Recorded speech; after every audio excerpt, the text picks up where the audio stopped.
Era o mês de abril de 1895, quando o primeiro adventista do sétimo dia foi batizado aqui no Brasil. Guilherme Stein Jr., na época com 23 anos de idade, foi batizado pelo pastor Frank Westphal, às margens do rio Piracicaba, no interior de São Paulo.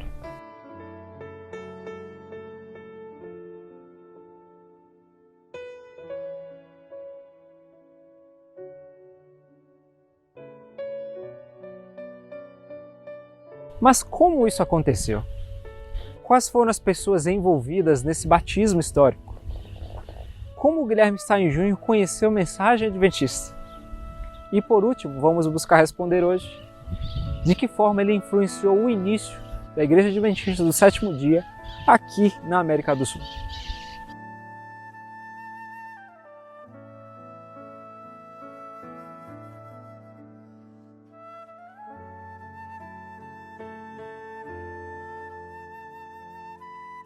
A primeira pessoa envolvida foi o americano Augustus Stauffer. Ele fez parte do primeiro grupo de colportores que veio à América do Sul em dezembro de 1891. Nos meses seguintes, Stauffer trabalhou em colônias de fala alemã no interior da Argentina e Uruguai, vendendo literatura adventista. Em maio de 1893, ele foi enviado ao Brasil, como o primeiro colportor missionário a trabalhar neste país. À época, o Brasil tinha aproximadamente 15 milhões de habitantes.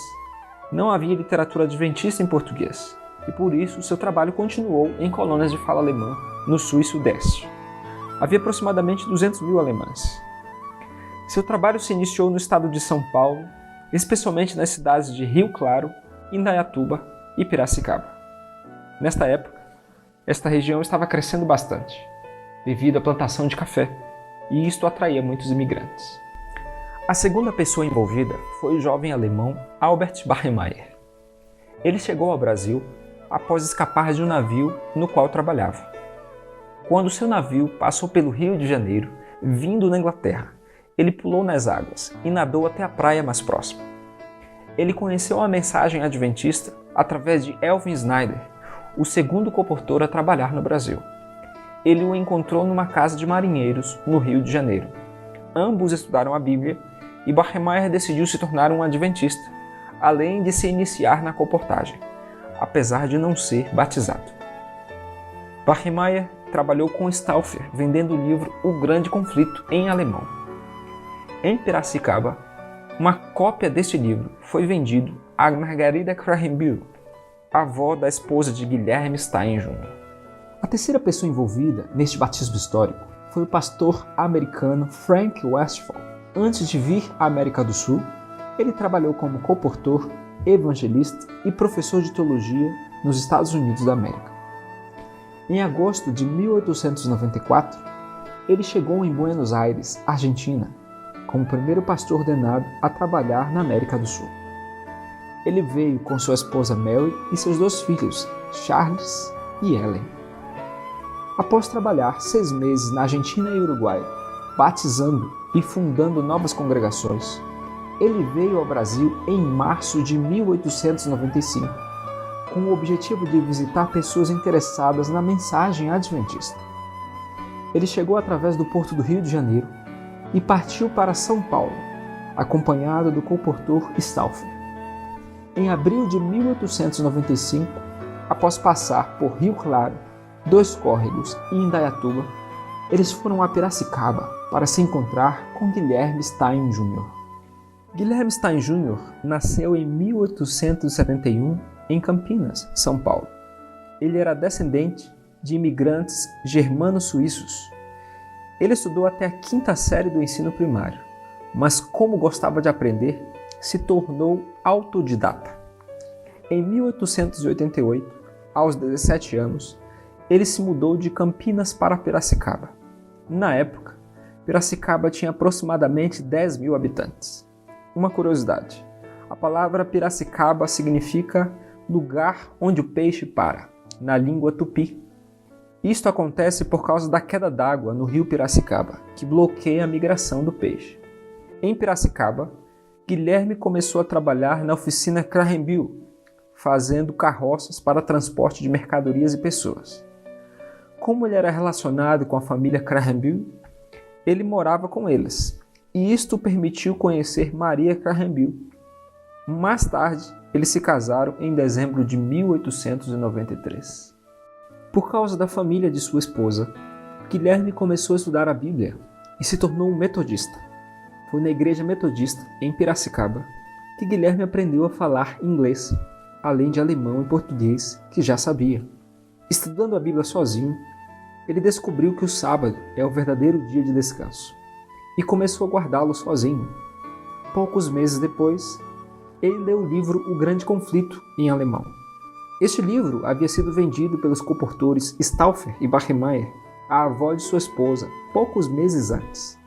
Após a leitura, ele decidiu se tornar um adventista do sétimo dia. Então, enviou cartas ao representante da editora no Rio de Janeiro e pediu por mais livros. Como não havia pastor adventista ordenado no Brasil, o pastor Frank Westphal foi chamado da Argentina para visitar os interessados. Em abril de 1895, ele e o compositor Stauffer foram visitar Guilherme e sua família em Piracicaba. O tempo estava chuvoso, o trilho estava fechado. O pastor Westphal e Stauffer caminharam por cerca de 3 horas, partindo de Indaiatuba. No meio do caminho, eles tomaram um trem de carga e chegaram em Piracicaba. Após receber mais instruções sobre as doutrinas adventistas, Guilherme foi batizado pelo pastor Westphal às margens do rio Piracicaba. Guilherme reportou o evento desta forma: realizou-se o ato numa madrugada, no rio Piracicaba, sem o saber da esposa, que, muito impressionada com a presença desses 2 irmãos, foi assim mais depressa resolvida a seguir-me no mesmo caminho.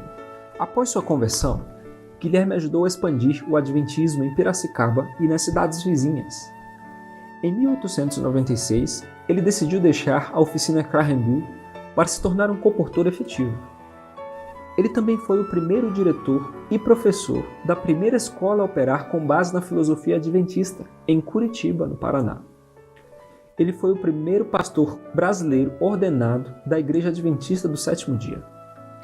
Ele trabalhou na Sociedade Internacional de Tratados, futuramente chamada Casa Publicadora Brasileira, como escritor, tradutor e editor. Ele traduziu os seguintes livros: Vereda de Cristo, Vida de Jesus e O Grande Conflito. Ele também traduziu vários hinos para o Inário Adventista do Sétimo Dia no Brasil. Guilherme morreu com a idade de 86 anos em 5 de outubro de 1957 e foi enterrado na cidade de Indaiatuba, estado de São Paulo.